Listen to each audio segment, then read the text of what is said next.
25일 주일 예배를 시작합니다.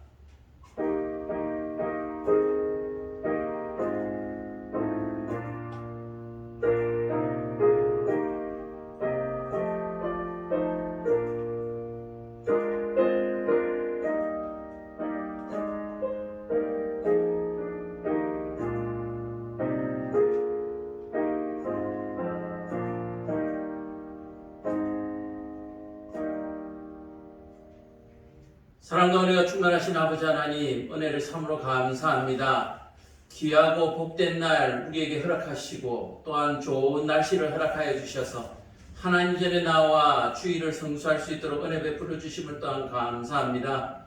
또한 우리 예수서당교회에 예배당을 허락하고 또한 이 예배당에서 첫 예배를 드릴 수 있도록 은혜 베풀어 주신 것 참으로 감사합니다. 아버지 하나님, 오늘 이 예배를 통해서 하나님의 말씀이 온 천하에 뻗어나가는 그 시작이 되는 시간이 되게 하여 주옵시고, 듣는 이마다 그 복음을 받아서 참으로 영생하는 복을 받는 귀한 은혜를 베풀어 주시옵소서. 오늘 예배 가운데 하나님 홀로 영광 받아 주실 줄로 믿사오며 우리 주 사랑하는 예수 그리스도 이름으로 기도드렸습니다. 아멘. 교동문 127번 교동문 127번을 교독하도록 하겠습니다. 교동문 127번.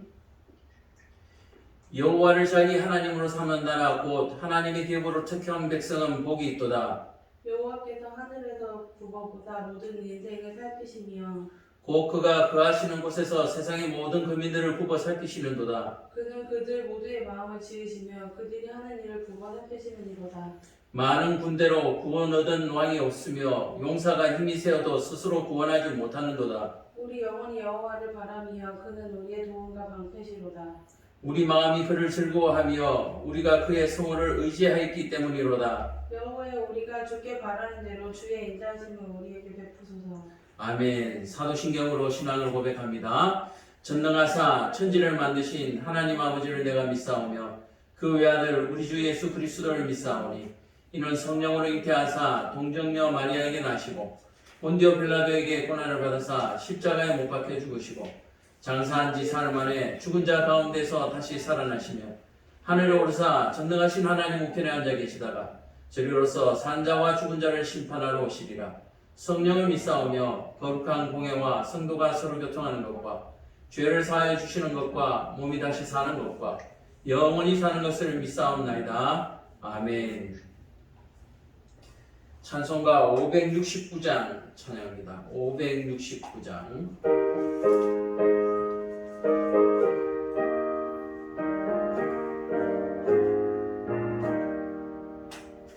선한 목자 되신 우리 주 항상 인도하시고 푸른 풀밭 좋은 곳에서 우리 먹여주소서.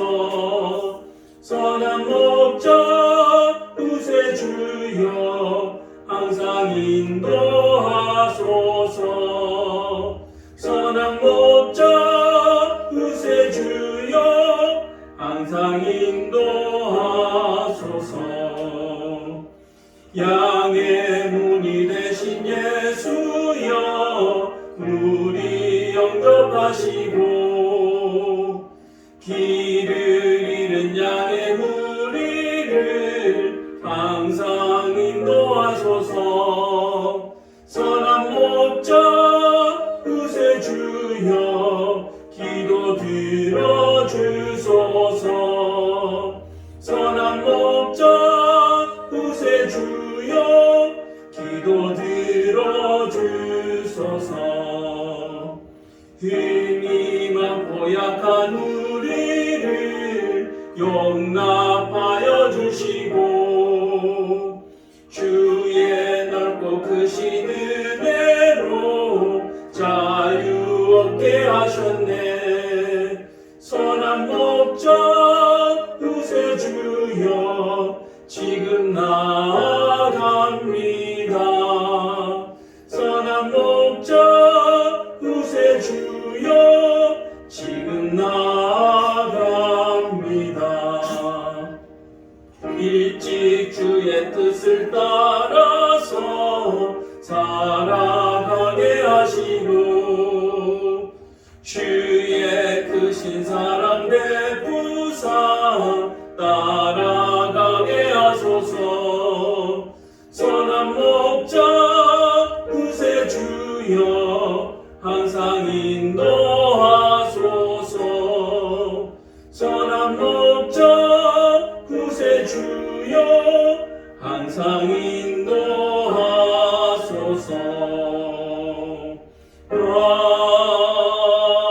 아멘. 우리를 대표해서 화목히 사모 기도하겠습니다. 하느님 아버지, 매일 순간마다 우리를 인도해 주시고 안전하게 지켜주시니 그 사람 감사합니다.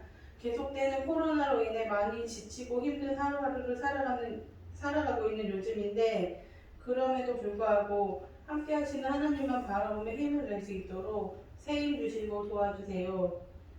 세상 그 무엇보다도 하나님이 우리에게 선물로 주신 믿음 잃지 않고 그 믿음으로 세상을 넉넉히 이기며 살아가게 해주세요. 예수 서점교회가 이사를 하고 정리를 하고 있는 중인데 이곳을 통해서 하나님이 기뻐하시는 예배가 회복되게 하시고 삶에 지친 사람들이 편히 쉬어갈 수 있는 그런 공간이 되게 해주세요. 오늘도 복음 들고 열심으로 섬기고 계시는 선교사님들과 목사님들을 축복해 주시고 함께 해주세요. 예수님 이름으로 기도합니다. 아멘. 이 시간에 우리 한 번 더 기도하겠습니다. 회개 기도인데요. 지난 한 주간 하나님 앞에 범죄한 것들, 또 사람 앞에 유익을 끼치지 못하고 또 세상의 것을 하나님보다 더 좋아하고 또 세상 사람들과 함께 손을 잡고 또 범죄한 것, 분쟁하고 다툼하고 이 모든 일들을 하나님 앞에 이 시간에 회개하고 정말 거룩한 마음으로 깨끗한 마음으로 하나님께 예배드릴 수 있는 그런 시간이 되기를 원합니다. 이 시간을 우리가 귀하게 사용해야 될 줄로 믿습니다. 기도하겠습니다. 사랑과 은혜가 충만하신 아버지 하나님, 이 시간에 우리가 참으로 가슴을 찢으며 먼지를 털어내는 마음으로 하나님 앞에 회개하오니 이 회개의 기도가 하나님 앞에 상달되어져서 참으로 깨끗함의 은혜를 받기를 원하오니 주여 자비를 베풀어 주시옵소서. 우리가 알고도 지은 죄 모르고도 지은 죄 참으로 하나님 앞에 부끄럽지만 하나님 저희들 예수 보혈의 공로로 의지하여 이 시간에 회개하며 대속하오니 하나님께서 용서하여 주시고 사하여 주시며 깨끗게 하여 주시옵소서.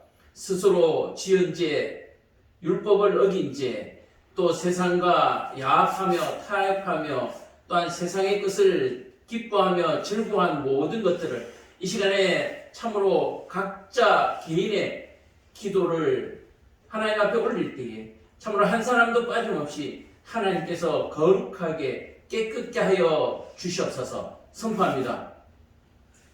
내가 나사렛 예수의 이름으로 선포하노니 이 시간에 먼지를 털어내며 겉옷을 찢으며 가슴을 찢는 심정으로 회개하는 모든 심령들은 깨끗해질지어다. 아멘.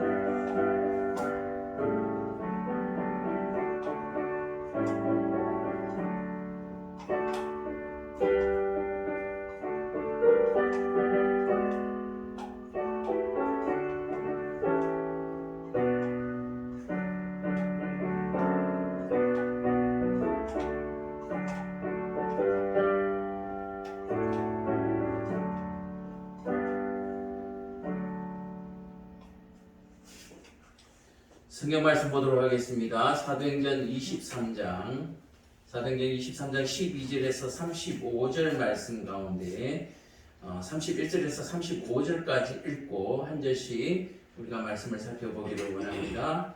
23장 12절에서 35절 가운데 31절부터 35절 제가 봉독해 드리겠습니다.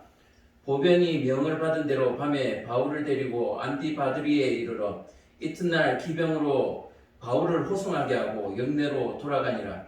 그들이 가이사랴에 들어가서 편지를 총독에게 드리고 바울을 그 앞에 세우니 총독이 읽고 바울들어 어느 영지 사람이냐 물어 길리기아 사람인 줄 알고 이르되 너를 고발하는 사람들이 오거든 내 말을 들으리라 하고 헤롯궁에 그들을 지키라 명하니라. 아멘. 자, 광고 말씀드리겠습니다. 오늘 이렇게 어느 정도 정리가 되고 예배를 한번 영상으로 올려보고 있습니다. 물론 녹화 영상이고요. 예배가 끝나는 대로 바로 올릴 예정입니다. 아직 짐 정리가 조금 덜 끝났어요. 뒤쪽에 아직 조금 좀 정리가 덜 끝났고요. 벽도 도배가 지금 하는 중인데 어쨌든 주일이라서 조금 치우고 예배를 한번 드려봅니다. 오늘 영상을 찍어서 뭐 그런 대로 괜찮게 나오면 유튜브 실시간으로 또는 밴드의 실시간으로 예배를 한번 시작해 볼까 합니다. 다음 주쯤에는 정상적으로 줄 예배를 드릴 수 있을 것 같아요.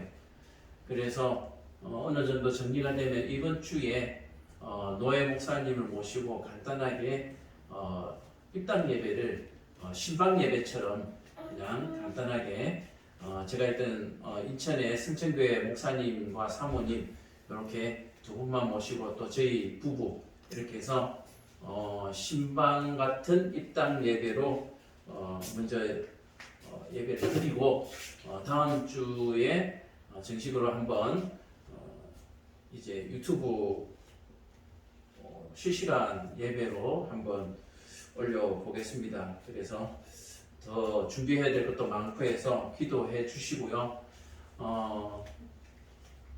그리고 교회를 위해서 또 헌금하고 헌물해 주신 분들이 많습니다. 생각 외로 그래도 많이 도움을 받고 있어서 많이 힘이 되고 있습니다. 밴드에도 올렸다시피 우리 교회의 의자를 폴란교회에서 20개를 보내주셔서 제일 깨끗한 걸로 보내주시는 것 같아요. 거기도 교회를 지금 잠시 이사를 했다가 새로 지어서 들어가려고 하는데 의자를 20개요. 제일 깨끗한 걸로 그렇게 주셔서 참 감사하고 온풍기도 하나 주신다고 하는데 가져와서 또 설치를 해야 됩니다. 어쨌든 여러 편으로 그렇게 도움을 주셔서 감사하고 또 물질로도 도움을 주신 분들이 있어서 힘이 많이 됩니다. 그래서 이 시간에 기도하겠습니다. 사랑과 은혜가 충만하신 아버지 하나님, 참으로 교회의 설립을 앞두고 교회를 공사하고 또 교회의 비품을 채우며 또한 교회의 물질을 들여서 하나님의 교회를 섬기는 손길들이 있습니다. 아버지 하나님, 그 손길들 하나도 빠뜨리지 마시고 기억하여 주셔서 참으로 그 손으로 하는 일이 범사의 복이 되게 하시고 또한 그 손으로 하는 일이 범사의 선한 결과가 나아질 수 있도록 주님 도와주시고 또한 교회에 드리고 부족하여서 또 궁핍해지거나 다른 사람에게 꾸이는 일이 없도록 하나님 넉넉하게 채워 주시옵소서. 드리는 자나 또 그 공개를 받는 교회가 함께 복을 받게 하시며 드리는 가정마다 하나님 복을 주시며 드리는 가정마다 자녀들이 범사에 형통하게 하여 주셔서 참으로 하나님의 나라가 확장되어지고 하나님의 교회가 성장해 나갈 때에 귀한 일꾼들이 되게 하시고 귀한 자녀들이 되게 하여 주시옵소서. 저희는 갚을 수 없습니다. 하나님께서 30배, 60배, 100배로 갚아 주실 줄로 믿습니다. 드린 물질이 하나님의 뜻 가운데 참으로 잘 사용되어지며 오병이의 기적이 나아져서 참으로 부족함이 없도록 하나님이 하는 일에 거침이 없도록 주님 도와 주시옵소서. 감사드리며 예수님의 이름으로 기도되었습니다. 아멘. 자, 오늘 말씀의 제목은 바울이 총독 앞에 서다. 예수님께서 바울에게 얘기하신 것처럼 바울을 로마에 가서 예수님을 증거하게 될 것이다. 증거하도록 하라 하는 그 명령이 실제로 이루어지고 있는 모습을 보고 있습니다. 바울이 의지적으로 가려고, 물론 순종하는 마음으로 로마에 가려고 하는 부분도 있지만 이게 사람의 의지 그 이상으로 어떤 거대한 힘에 의해서 움직여지고 있는 것을 볼 수가 있습니다. 오늘 본문을 통해서도 보시다시피 보병들과 기병들이 바울을 호송해서 총독 앞에까지 데리고 가는, 헤롯궁에까지 데리고 가는 이런 모습을 우리가 보고 있는데요. 만약에 바울이 의지적으로 간다면 로마에 몰래 숨어 들어가서 갑자기 짠 하고 문을 들어가서 복음을 전하는 그 방법밖에 없죠. 헤롯궁으로 들어간다고 하는 것이 그 경비병들부터 시작해서 그 뚫고 들어가야 되는 길이 얼마나 많겠습니까? 그래서 이것은 사람의 힘으로 할 수가 없고 하나님께서 하고 계시다라고 하는 것을 볼 수가 있습니다. 그래서 오늘 바울이 로마에 가고 총독 앞에 서서 예수님의 복음을 전하는 이 일을 통해서 우리가 느껴야 할 것은 하나님이 모든 것을 주관하고 계신다. 그리고 하나님의 계획은 어떻게 된다? 결국 이루어진다라고 얘기하는 거예요. 그렇다면 하나님의 계획은 무엇입니까? 잃어버린 하나님의 자녀들, 이 땅에 구원받지 못한 하나님의 자녀들을 모두 찾아내어서 어떻게 해요? 구원해 내시는 일. 그리고 그 구원이 다 그 잃어버린 자녀들을 다 찾고 나면 마지막 때에 심판이 있을 것이다 라고 하는 그 말씀, 바로 그 계획은 어떻게 해요? 오늘 바울이 로마에 가서 복음을 전하는 것처럼 반드시 분명히 이루어진다라고 얘기하는 거예요. 그것을 사람의 힘으로 어떻게 해요? 막을 수 없고 의지적으로 끌고 갈 수 없다라고 얘기하는 거예요. 그래서 예수님께서도 그 때와 시한은 아버지만 아신다라고 얘기해요. 우리는 그저 뭐 하기만 하라? 믿기만 하라. 그렇게 말씀하셨어요. 그래서 우리는 오늘도 이 바울의 이 로마로 가는 이 모든 여정을 통해서 우리가 느껴야 할 것은 하나님의 말씀은 뭐 된다? 이루어진다라고 얘기해요. 우리는 2002년 월드컵을 기억하는데요. 2002년 월드컵에 그 로고 파이팅 했던 그 글프가 뭡니까? 꿈은 이루어진다잖아요. 우리가 꿈은 이루어진다 했지만 결국 월드컵 4강까지 밖에 못 갔잖아요. 그죠? 그것처럼 꿈은 어차피 이루어진다. 사람의 노력으로 이루어진다라고 하지만 그 결국의 마지막에는 하나님께서 허락하셔야만 이루어진다라고. 사람의 힘으로는 그것이 불가능하다라고 얘기하는 거예요.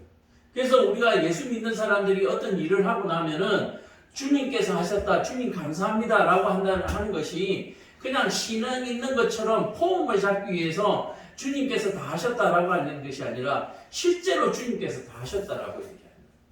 오늘 아침에 제가 잠자리에서 일어나는 것 또한 제가 의지적으로 일어난 것이 아니라 하나님께서 일어나게 하셨다라고 얘기해요.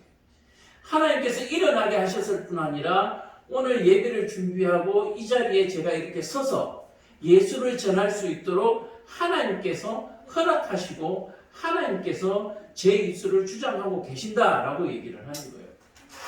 그래서 우리는 예수 믿는 사람만 하나님께서 모든 것을 주장하는 것이 아니라 예수를 믿지 않는 사람까지도 하나님께서 모든 것을 주장하고 계신다라는 것을 여러분들 꼭 믿으시기를 축원합니다. 물론 안 믿는 사람들은 안 믿어요. 근데 믿는 사람은 이것도 믿죠. 믿는 사람들은 안 믿는 사람들까지도 하나님께서 주장하신다는 것을 믿습니다. 왜요? 오늘 로마 병사를 보면 알 수가 있죠. 로마 병사들이 무슨 마음으로 바울을 헤롯궁까지 데리고 가겠습니까?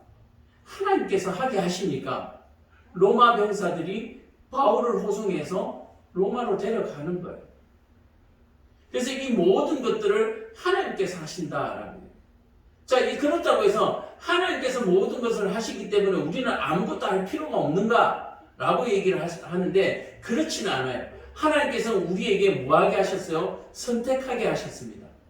선악과를 따먹지 말라 명령하셨죠. 근데 사실은 명령하셨지 우리에게 따먹든지 따먹지 말든지 너희가 선택해서 해라고 말씀하시지는 않았어요. 그런데 뱀이 우리에게 유혹해서 따먹을 것인지 따먹지 않을 것인지 우리에게 선택하는 그런 비밀을, 소위 말해서 우리 안에 죄를 집어넣었어요. 이해가 가시죠?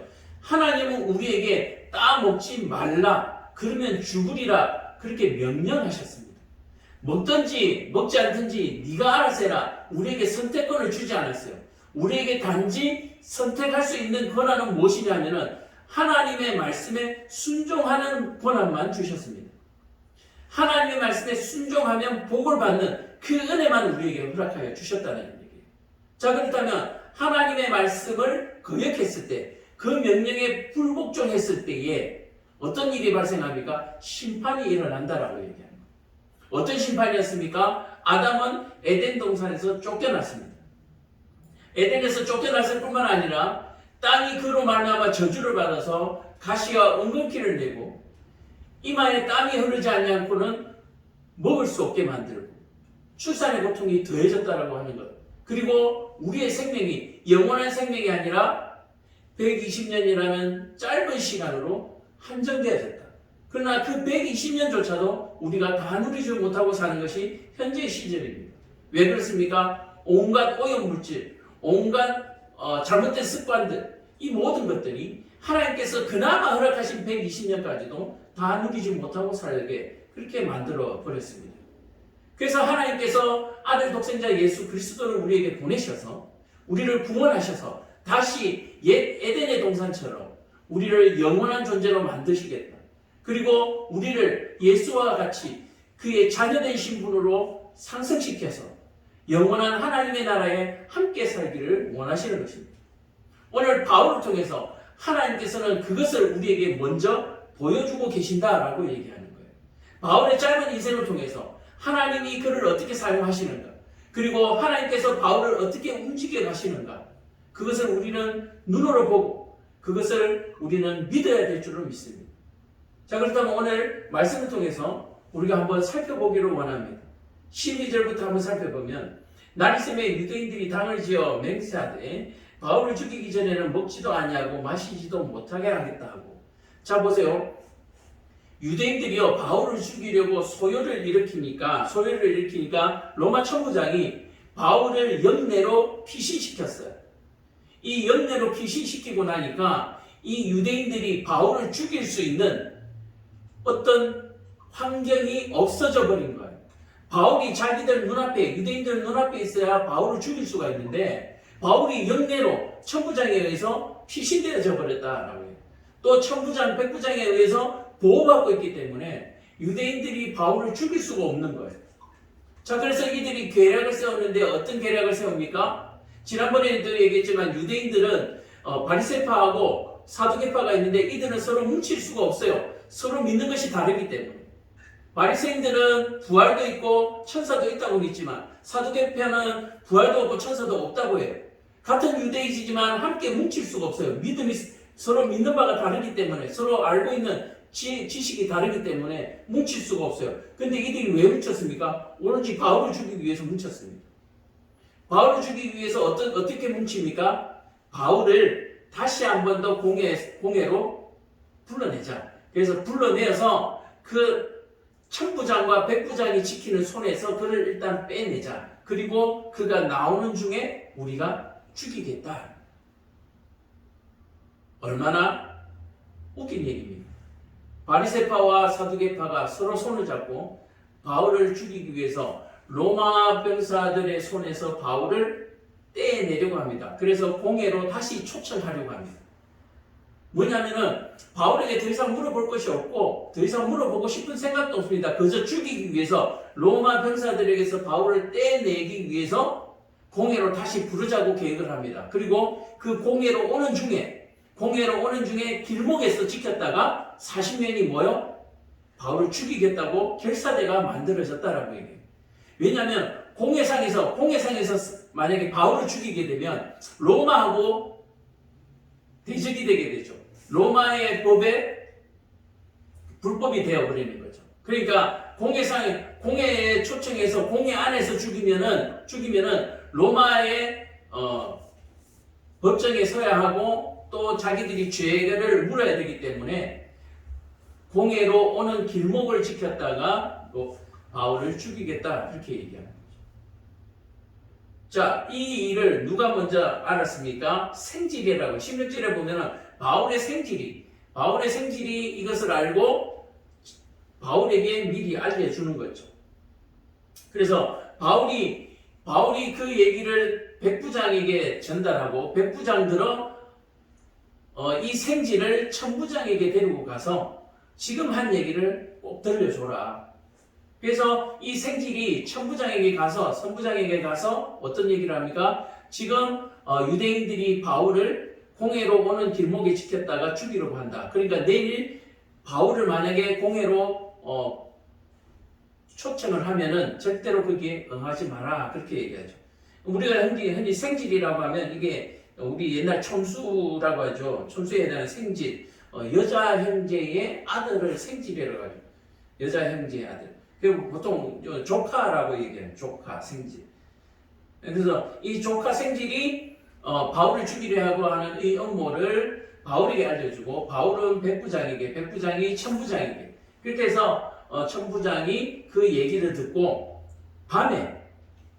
밤중에 날이 밝으면 공회에서 유대인들이 바울을 좀 보내주십시오라고 요청할 거란 말이에요. 그럼 이 천부장이 이 공회에서 좀 보내주십시오 요청을 하면 또 이 공회하고 또 사이가 있기 때문에 또 안 보내줄 수가 없는 게 입장이 곤란한 거예요. 로마의 눈치도 봐야 되고 또 유대인들하고 관계도 또 가져야 되고 이 천부장의 위치가 애매한 위치에 있으니까 곤란한 위치에 가기 전에 날이 밝기 전에 한밤중에 바울을 로마로 호송해 가는데 이들이 기병과 또 보병들을 통해서 그렇게 데려가게 되는 것이죠. 자, 23절에 보면 백부장 둘을 불러 이르되 밤 제3시에 가이사라까지 갈 보병 200명과 기병 70명과 창병 200명 70명 470명이죠. 바울을 한 사람을 지키기 위해서 470명. 자, 그렇다면 바울을 죽이기 위해서 결사되게 만들어지는 것이 40명. 이 40명의 몇 배입니까? 10배죠. 10배. 그것도 무기를 든 병사로 바울을 지켜서 호송하도록 그렇게 얘기하고 있습니다. 오늘 이 바울이 호송되는 이 과정 속에서 과연 이게 바울의 능력으로 가능하냐는 얘기예요. 이 바울의 능력으로 가능한 일은 아니다라고 하나님께서 이미 예비하시고 하나님께서 그렇게 하도록 천부장의 마음을 움직이고 계신다라고 얘기하는 거예요. 이 하나님께서 마음을 움직이신다라고 하는 이 부분을 우리는 어떤 영적 귀신에 의해서 귀신 들린 것처럼 그렇게 오해를 하시는 분들이 많은데 이거를 성경에서는 뭐라고 얘기하냐면은 감동을 줬다라고 얘기해요. 예, 사람들에게 어떤 감동을 주면 눈물이 나고요. 또 어떤 사람에게 감동을 하면은 교회에 헌금을 하기도 하고, 또 어떤 사람에게 감동을 주면은 또 그 감동받은 것 때문에 다른 사람들에게 선한 일을 행하게 하고. 그래서 이 감동을 받으면 여러 가지 다양한 모습들로 나타나게 된다라고 얘기해요. 자, 그렇다면 하나님께서 천부장에게 어떤 감동을 줬습니까? 어떤 감동요? 바울은 로마 시민인데 바울이 만약에 유대인들에게 죽으면 너는 큰 신문을 받게 될 거야. 문책을 받게 될 거야. 이런 감동을 주는 거예요. 그러니까 이 천부장은 지금 바울이 이뻐서 또는 유대인들이 미워서 이게 아니라 자기의 안위 때문에 자기의 유대인과의 관계와 로마 중앙정부와의 관계와 이 모든 것들의 자기 이익 때문에 바울을 무려 470명을 동원해서 로마까지 안전하게 호송하는 일을 한다라고 얘기해요.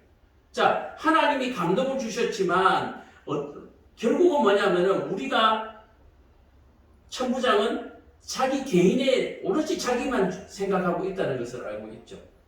그렇기 때문에 천부장은 눈치채지를 못하는 겁니다. 하나님이 감동을 주셨지만 그 감동이 하나님이 주신 감동이라는 것을 눈치채지는 못해요. 그러면 이 감동은 뭐냐면은 자기 식대로 받게 되어 있습니다. 하나님께서 감동을 주셨는데요, 자기 식대로 받게 되어 있어요. 아주 이방 종교에 빠지고 귀신 들린 사람들은 예수의 복음을 전하면 어떻게 변합니까? 그런 건 없어 하고 딱 잘라서 안 믿게 되어버리죠. 그런데 이 안에 선한 것이 있고 하나님의 그 자녀된 원래의 신분을 기억하고 있는 그 안에 마음이 있는 그런 심령들은 하나님의 복음이 전했을 때 주여 라고 고백하게 되는 거죠. 바울이 유대교에 빠져 있어서 기독교인들을 죽이러 달려가고 있었습니다. 그러나 이 바울의 마음속에는 유대인을 죽이는 마음이 아니라 하나님을 믿고 싶은 마음, 하나님을 철저하게 믿으려고 하는 마음, 하나님을 사랑하는 마음으로 기독교인들을 죽이려 했던 거예요. 그때에 하늘에서 예수님께서 얘기하실 때 그 예수님을 보고 주님이라고 얘기하는 거예요. 주님이라고. 그래서 하나님께서 감동을 주시면 이 안에 자기 식대로 받게 되어 있습니다. 선한 것이 있는 사람은 선한 것을 받고요. 악한 것이 있는 사람은 악한 것을 받습니다. 그래서 어떤 사람들은 이렇게 얘기합니다. 왜 저 사람은 좋은 것을 주고 나는 왜 나쁜 것을 주십니까? 라고 하는데 하나님은 똑같은 걸 주셨어요. 하나님은 똑같은 걸 주셨는데 어떤 사람은 그것을 좋은 것으로 만들고 어떤 사람은 그것을 나쁜 것으로 만듭니다. 가끔 이런 비유를 하잖아요. 꽃이나 이런 것들은 이슬을 먹고 꿀을 만들어내지만 뱀은 이슬을 먹고 독을 만들어낸다 그러잖아요. 똑같아요. 하나님께서 감동을 주시는데 자기에게 좋은 것으로 받습니다. 오늘 천부장에게 하나님께서 감동을 주시는데 자기에게 딱 맞는 유대인과의 관계도 깨지 않냐고 로마에도 좋은 어떤 그 성과를 보이는 그런 방법. 그래서 최대한 바울을 안전하게 로마로 호송하는 방법을 택하고 있는 것입니다. 그래서 오늘 마지막에 보면 35절에 이르되 너를 고발하는 사람들이 오거든 내 말을 들으리라 하고 헤롯궁에 그들을 지키라. 자, 헤롯궁까지 총독에까지 데리고 갔는데요. 총독은 별로 마음이 없어요. 왜냐하면 이미 천부장이 바울에 대해서 너무 좋은 말을 했거든요. 왜 좋은 말을 했습니까? 바울이 길리기아 다소의 로마 시민이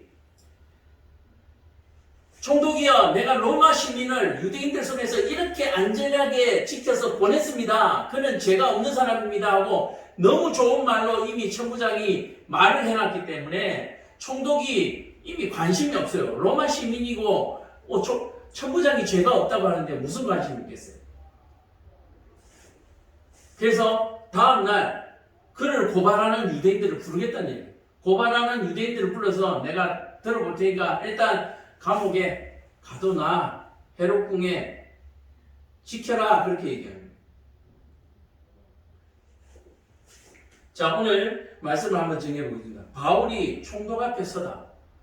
자, 우리는 바울이 총독 앞에 서는 것처럼 마지막 때에 하나님 앞에 서게 될 줄로 믿으시기를 축원합니다.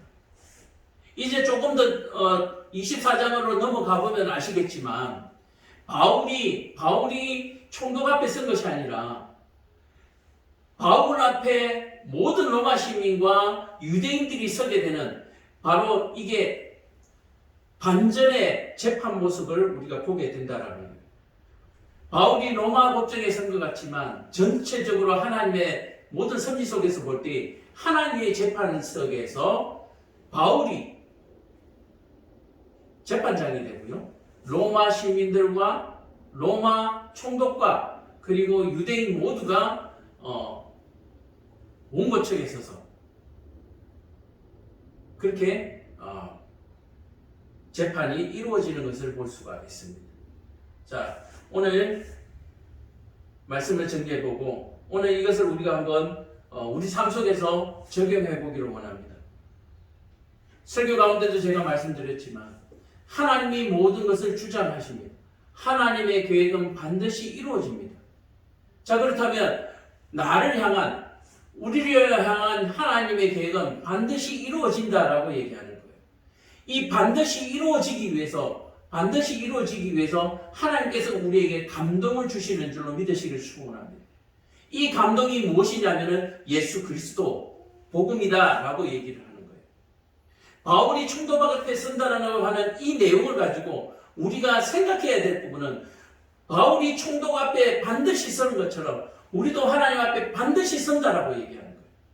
그렇게 반드시 섰을 때에 하나님께서 우리에게 심판하시는데 그 심판할 때에 영원한 생명의 부활과 영원한 사망의 부활을 우리에게 심판하신다라고 얘기하는 거예요. 그러기 위해서 하나님께서 우리에게 감동을 주시는데 어떤 감동이요? 예수 그리스도. 예수님은 우리에게 감동인 줄로 믿으시기를 축원합니다. 그래서 그 예수님을 받았을 때에 이 안에 선한 것이 있는 사람은 선한 것으로 그대로 예수님을 뭐로? 주로 받는.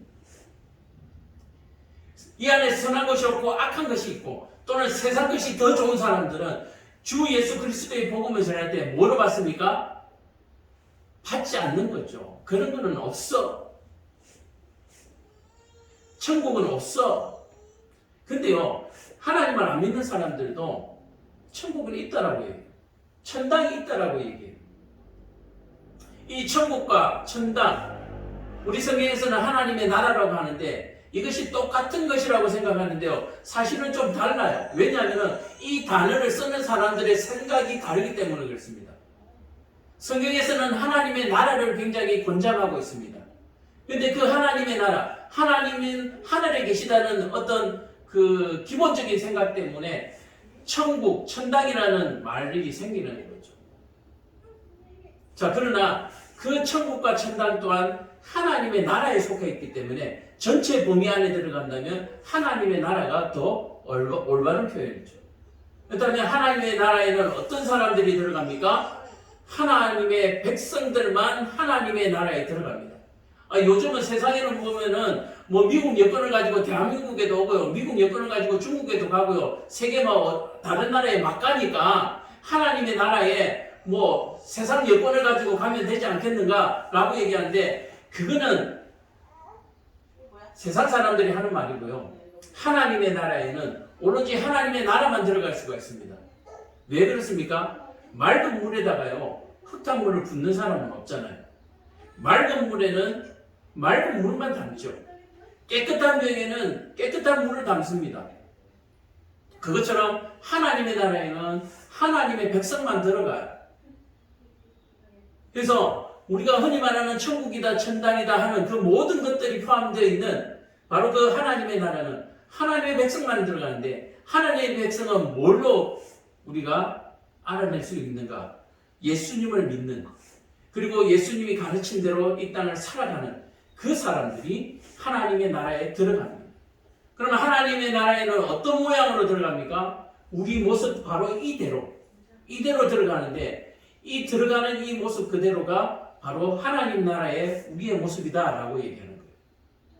꼬집으면 아프고요. 똑같은 예수님께서 부활하셨던 그 모습 그대로 하나님 나라에 들어가신 것처럼 우리도 부활해서 하나님 나라에 똑같이 들어가게 된다라고 얘기하는 거예요. 그래서 하나님의 나라, 천국, 천당, 죽어서 가는 나라 그렇게 하시는 분들 많은데요. 죽어서 가는 나라가 아니라 죽지 않고 가는 나라가 하나님 나라인 줄로 믿으시기를 축원합니다. 죽은 사람은 죽는 거예요. 죽지 않고 하나님 나라에 들어가는 줄로 믿으시기를 축원합니다. 예수 믿는 사람은 영원히 산다라고 하는 그 말씀을 여러분들 믿으시기를 축원합니다.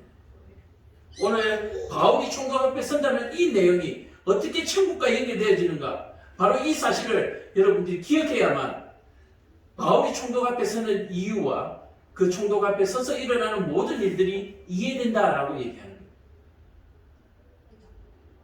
오늘 한 주간, 이번 한 주간 살아가는 동안에 참으로 내가 하나님 나라에 들어갈 만한 사람인가? 그리고 하나님 나라에 나를 데려가기 위해서 하나님께서 내게 어떤 감동을 주시는가, 그 감동을 여러분들 선하게 받으시기를 축원합니다.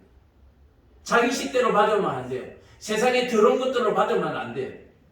가끔가다 그런 얘기 있습니다. 예수 믿으면 장가갈 수 있나요? 결혼할 수 있나요? 예수 믿으면 사업이 잘 되나요? 예수 믿으면 아파트가 팔리나요? 제발 그런 거 묻지 마세요. 예수 믿으면 병이 낫나요? 병 고치기 위해서 교회에 가서 100일 기도하면 병이 낫나요? 암병이 낫나요? 제발 그런 거 묻지 마세요. 그거는 하나님 앞에 달려있어요. 단지 교회에 와서 확실한 것은 내가 예수 믿으면 하나님 나라에 들어가는데 죽지 아니하고 영원히 그곳에서 살 수 있다라고 합니다. 여러분들 꼭 기억하시고 예수 잘 믿으시기를, 예수 서당에서 예수 잘 배워가시기를 간절히 축원드립니다. 기도하겠습니다. 사랑과 은혜가 충만하신 아버지 하나님, 오늘 말씀을 통해서 바울이 로마의 법정에 서는 것처럼 우리도 반드시 하나님 앞에 선다는 사실을 꼭 기억하고 그 설 때에 우리의 모습이 어떨지를 생각하고 고민하면서 살아갈 수 있도록 주님 도와주시옵소서. 예수님 이름으로 기도드리겠습니다. 아멘. 찬송가 521장 부르신 후에 축단으로 예배를 마치겠습니다. 찬송가 521장.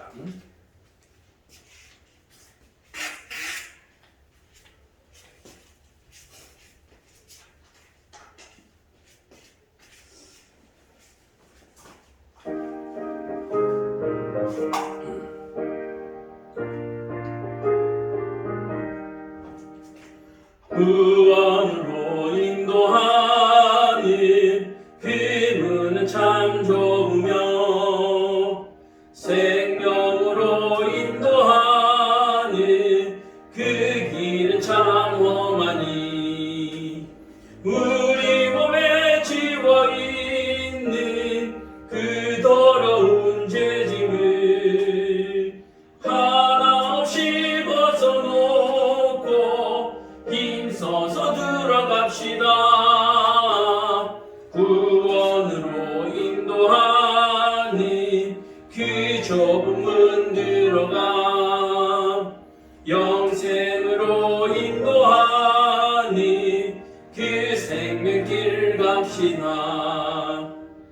이 세상에 많은 사람 큰 문으로 들어가 넓은 길로 갈지라도 멸망으로 끝나니 세상 헛된 무기영화 모두 메어버리고 주의 말씀 순종하여 그 생명길로 갑시다. 구원으로 인도하니 그 좁은 문 들어가 영생으로 인도하니 그 생명길 갑시다. 구원의 문 열렸으니 주의 공로 힘입어 주저 말고 들어가서 생명길로 갑시다. 구원의 문 닫힌 후에 들어가고 싶구나. 한 번 닫힌 구원의 문 또 열려지지 않으리. 구원으로 인도하니 그 좁은 문 들어가 영생으로 인도하니 그 생명길 갑시다. 아멘. 축하합니다. 지금은 우리 주 예수 그리스도의 은혜와 하나님 아버지의 크신 사랑하심과 성령님의 위로하심과 교통하심이 오늘 말씀을 듣고 마지막 주님 앞에 설 때에 참으로 하나님 나라에 넉넉히 들어갈 만한 삶을 살아내겠다고 결단하고 계실 만한 우리 사랑하는 모든 성도들 머리 위에와 한국교회 머리 위에 선교사님들 머리 위에와 그들이 세운 교회 머리 위에 지금부터 영원토록 함께 있을지어다. 아멘.